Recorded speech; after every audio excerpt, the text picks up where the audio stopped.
Hello, everyone. Welcome to this presentation by SanDiego350 Public Policy Team. This is everything you wanted to know about climate action plans. A climate action plan is a long-range planning document drafted by the city with public participation that is designed to reduce greenhouse gas emissions through local government action. And there's three components in every climate action plan. First, the plan quantifies the annual amount of greenhouse gas emissions by sector.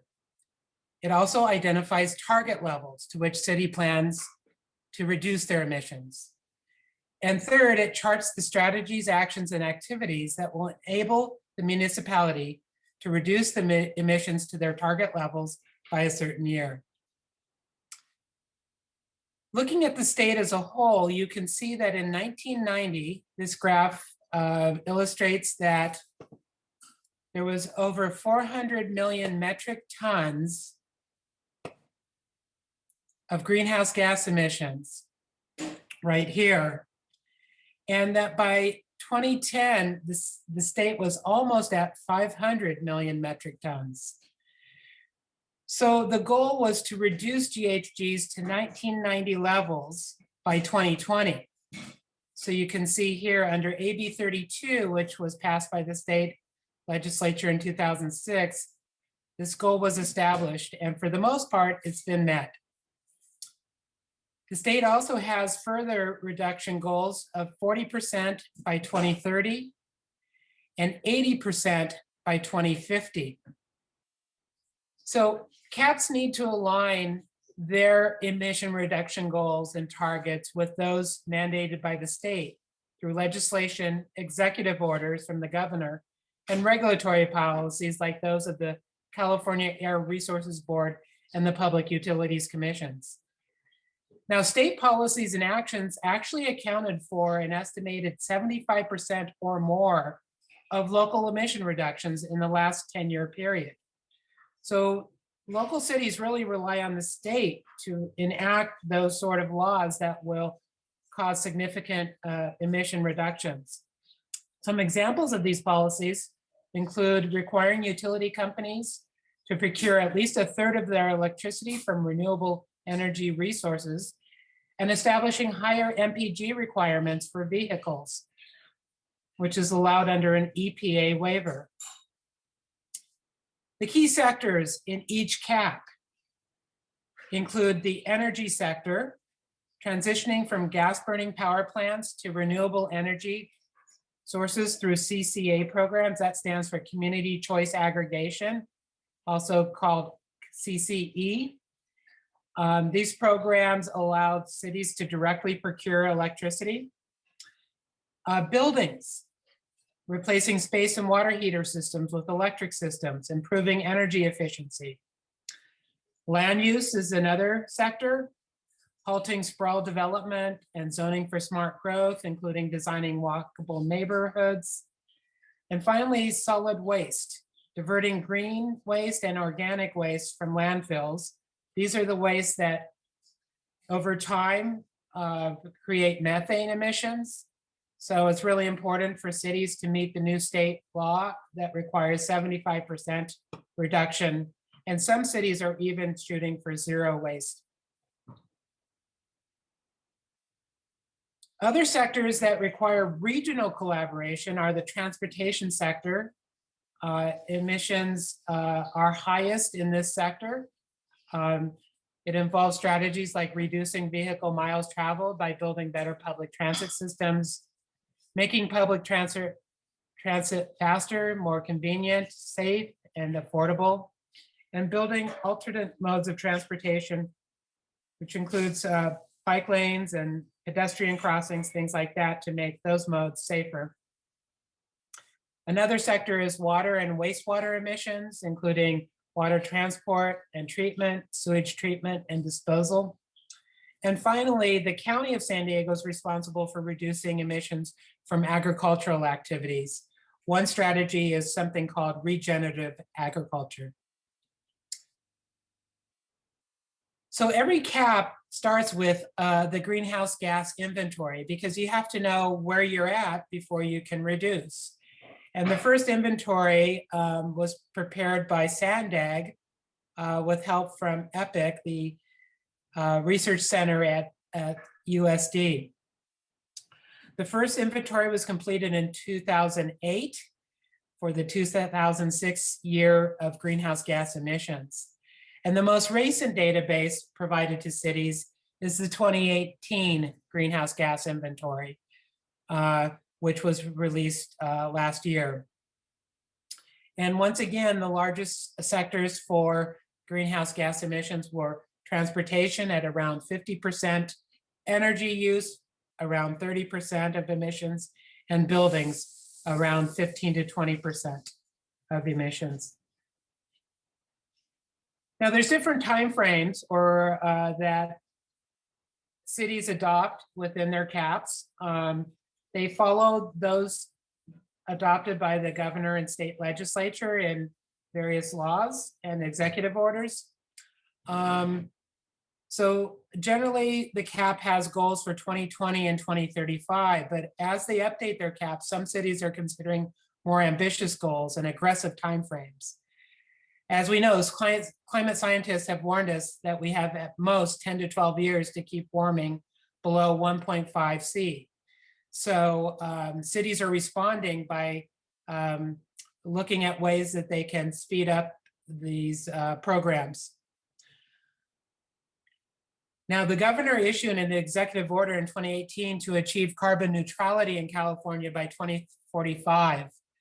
The San Diego Green New Deal Alliance, which we're part of, is advocating for zero carbon emissions by 2035 or sooner. Another element of CAPs is the strategy for implementation and monitoring. The CAP outlines a plan for how policies, strategies, and measures will be implemented and how the local government will report on its progress. Some of these things include an annual report to the city council or other board on the activities the city's undertaken and their progress in meeting their emission reduction targets. It may also involve hiring or assigning new staff to work on the climate action plan. Some cities have hired a sustainability manager. In fact, La Mesa, Encinitas, and Chula Vista all have full-time managers. Other cities have formed interdepartmental committees made up of representatives from different city departments. For example, Solid Waste Department, Parks and Rec Department, Community Development, Building, and so forth. And these committees meet on a regular basis to look at how the city is doing on its plan and how each department can contribute. Some cities have citizen advisory committees or sustainability commissions that regularly review and make recommendations on climate action activities.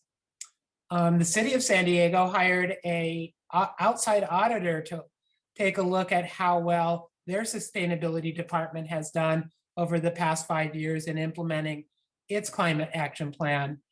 And recently they made the report and it made many recommendations for the city to improve its performance, its transparency, and its reporting. And the last thing is most CAPs have a 5-year update. So right now we have several cities as well as the County of San Diego that is in the process of updating their CAP. Let's take a look now at what local governments have the power to do to affect climate action. First, and probably most important, is they can speed the transition to clean energy by joining something called community choice aggregation. This is a program that the state established by law that allows cities to directly procure renewable energy for distribution through the electric grid. In other words, they're going to compete with the local utility, San Diego Gas and Electric, to sell energy to consumers. And the CCE can purchase this energy from renewable sources. Second is utilize their land use and zoning authority to create higher density along transit corridors. They can prevent sprawl development in rural areas. And this is especially important when these developments are far from public transit and places that people work. They can build public infrastructure improvements, of course, safer bike lanes, pedestrian improvements, and other types of things, even electric charging stations that will help deal with the climate issues. And finally, they can raise revenue through taxes and fees to fund greenhouse gas reduction strategies. One example is subsidizing affordable housing near transit stations. There are some limits, though, to what cities can do. There are both legal limits and political limits. The legal limits are pretty clear. Local government agencies cannot regulate or tax carbon emissions from industry, business, and commerce. Only state and federal governments can do that, and even the state is somewhat limited. And so far, the federal government's been reluctant to place these taxes. Local agencies cannot regulate utility companies. That's something done at the state level through the Public Utilities Commission. Cities also have been very unsuccessful in preventing sprawl development in rural areas. Developers have found ways to get approvals for large suburban projects despite the California Environmental Quality Act, known as CEQA, despite the best intentions in their general plans to limit sprawl. We're seeing it all over our county, and this is something that we know is important to limiting greenhouse gases. And then finally, it's difficult for local government to ban things like gas burning fireplaces, barbecues, heat lamps, pool spas, water heaters for pools, that kind of thing, because residents and our businesses oppose these bans. Now, SanDiego350 is part of a group of 5 environmental organizations working together to advocate for climate solutions at the local level. And these organizations, including Coastkeeper, Surfrider, Hammond Climate Solutions, and Climate Action Campaign, we all work together. We show up at public hearings. We have the same talking points, the same messages. We lobby our elected officials. We have fought hard for strong measures in the local climate action plans. During the 5-year period recently, some of the things we advocated for included legally enforceable climate action plans under CEQA, the California Environmental Quality Act. It's important because CEQA requires mitigation measures, including for any impacts that would increase vehicle miles traveled, air quality, water quality, traffic issues, things like that. So legally enforceable caps are the gold standard. Second, we fought for 100% clean energy from renewable resources. We advise cities to undertake a feasibility study for community choice energy. We advocated to establish mode share goals for transit, biking, walking. We fought hard for climate equity because it's so important that the CAP reflect the concerns of all communities, and especially those most impacted by climate or by air pollution, water pollution, those sort of problems. And finally, the implementation component. We encourage cities to hire staff, identify funding, monitor their progress, and publish annual reports. So I wanted to give some examples about how cities are collaborating to procure clean energy for the San Diego region. There are now 8 cities that have adopted community choice energy. And one of the ways they did this was by forming a joint powers authority. The first one was San Diego Community Power. It includes the cities of San Diego, La Mesa, Imperial Beach, Encinitas, and Chula Vista. This was launched in this past spring. In next year, they plan to phase in 600,000 plus residential customers. And this really provides an option for competitive renewable energy. In addition, the Clean Energy Alliance was formed at the same time with 3 cities, Carlsbad, Solana Beach, and Del Mar, and they launched service in May 2021. Happy to report that 3 cities, Escondido, San Marcos, and Vista, just completed a feasibility study and are strongly interested in joining one of the existing CCAs. And then the County of San Diego, which completed a feasibility study in 2019, but elected to take a wait and see approach, is now indicating that it's interested. And this is probably due to the fact that there's a new board of supervisors, and they actually sent a letter of interest to the 2 CCAs to see if they could join.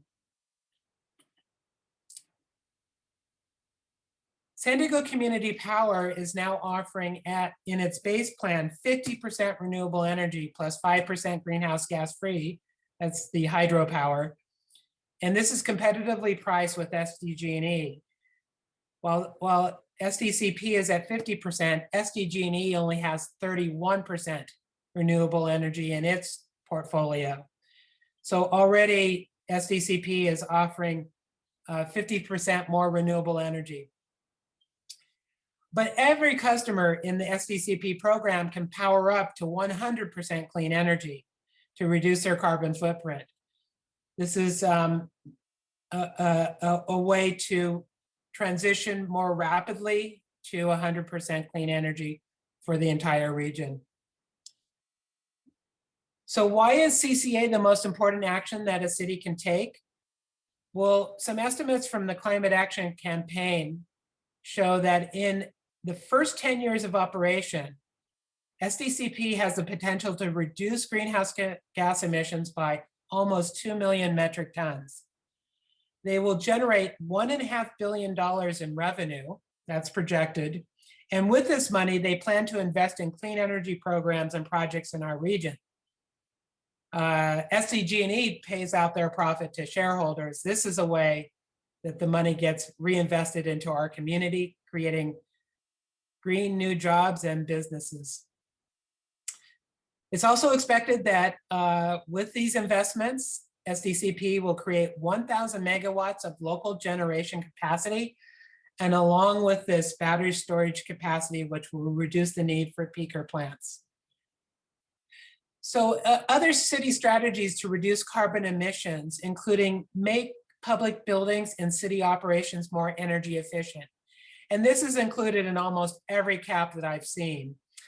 This involves purchasing electric vehicles for city fleets, reducing the energy use in municipal buildings and facilities, and constructing new facilities that meet LEED certified standards. And the gold standard is the best, but there's also other levels of energy efficiency and climate measures that new buildings can incorporate. Cities also enforce the building code, also known as Title 24, the energy efficiency standards for all new construction. And it also applies in most cases to major rehab as well. But some cities are choosing to pass reach codes that go beyond the existing building code. They do this particularly for building electrification policies, requiring new construction to be all electric, or at least have the air, the space and water heating run on electrical heat pumps.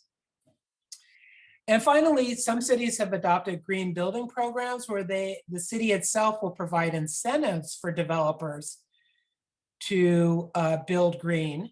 This includes streamlining the permitting process and reducing certain fees that developers are required to pay. Here's a prime example of a LEED certified gold building. It's the County of San Diego Operations Center, located off of Claremont Mesa Boulevard. And this building was certified gold because they incorporated LED lighting, solar panels, and many other energy efficiency technology into the building. A few other important activities that cities have undertaken include public and private partnerships. For example, working with SDG&E to install electric charging stations at public facilities, working with their waste hauler and recycling companies to reduce organic waste going into the landfill, and installing solar photovoltaic panels over public parking lots. Two other things that almost all cities are doing is educating their residents and businesses on what they can do to reduce their carbon footprint, and then planting thousands of new trees for shade cover, which of course reduces heating and cooling costs, as well as captures carbon from the air. So how are the cities doing on their climate action plans? Well, our climate partner, Climate Action Campaign, publishes an annual report card, and I'm going to give you a summary of what they found. They discovered that 8 cities have committed to 100% clean energy. 6 cities have legally binding caps for the purpose of CEQA. Another 6 cities have climate equity components that also provide for green jobs and businesses. And 5 cities call for zero waste. So they have award categories as well. And based on how well cities are doing, they award gold, silver, or bronze. And unfortunately, in 2020, there were no gold awards. But 3 cities qualified for this silver award: City of San Diego, Encinitas, and La Mesa. And it was because they all were committed to clean energy. They had strong implementation programs, and the City of San Diego had a climate equity index. The Bronze Award went to Chula Vista, Imperial Beach, Del Mar, Solana Beach, and Carlsbad, all coastal cities. Their plans are good, but have lots of room for improvement. And some of that improvement is already underway. In fact, San Marcos, Escondido, and Vista have recently updated their climate action plans, and Lemon Grove finally adopted their first CAP in May 2020. In addition, the cities of Encinitas and Chula Vista did interim CAP updates to incorporate new policies into their existing CAPs. Now, on the other side of the ledger are the weak caps, what I call CAP-lite and CAP-less. This includes the caps in Oceanside and National City, and the flawed caps in El Cajon and Santee that do not comply with state mandates. And finally, the 2 cities that don't yet have a cap, Coronado and Poway. And I had a conversation with the mayor of Poway recently, and he told me that he believes his city already has the very best environmental protections of any city in the county, and therefore they don't need a climate action plan. I have to disagree. So we are involved in CAP updates taking place in the City of San Diego, county, and National City. And the city's plan was initiated a year ago, and we still don't have a draft, but we hope to see one in fall 2021 because their deadline to complete is December. The County of San Diego just initiated their new process, They've held a couple workshops. This is for their 2023 CAP update. So they still have a year and a half to complete their CAP. And National City is completing its first CAP in 10 years, and we expect to see a draft this summer. Yes, there are many more plans. And yes, we have so little time, but fortunately we have lots of volunteers. These other plans include the Port of San Diego, which has a focus on reducing emissions from shipping and trucking. The City of San Diego, which is developing a resiliency and adaptation plan. SanDieg, which many of you know, the Regional Transportation Plan is out for public review. And this is to build the transportation system that will serve the needs of the region for the next 30 years. And then finally, a new plan was initiated by the County of San Diego Board of Supervisors recently. It's called the Regional Decarbonization Framework, and it's looking at how we can work together better as all the cities and counties and the county to address the climate crisis. Looking forward, these are the areas where we plan to do advocacy with our Climate Hub partners and with the San Diego Green New Deal Alliance. We are going to be advocating for carbon neutrality, sometimes called zero carbon, by 2035 or sooner. We want to see every CAP have an environmental justice focus and to show that communities of concerns will have both funding and programs to address issues in their neighborhoods. We want every CAP to have a just transition with support for new green jobs and businesses. We want all cities to show their support for the Regional Transportation Plan. And two more things are to promote smart growth alternatives, which includes transit-oriented development, and to advocate for building electrification. You too can become a SanDiego350 climate activist by becoming involved in our efforts on these climate action plan updates and related plans. Here's some of the things that our volunteers work on in our grassroots advocacy efforts. We educate elected officials on the need for strong climate policies and actions, create advocacy toolkits for various CAP campaigns.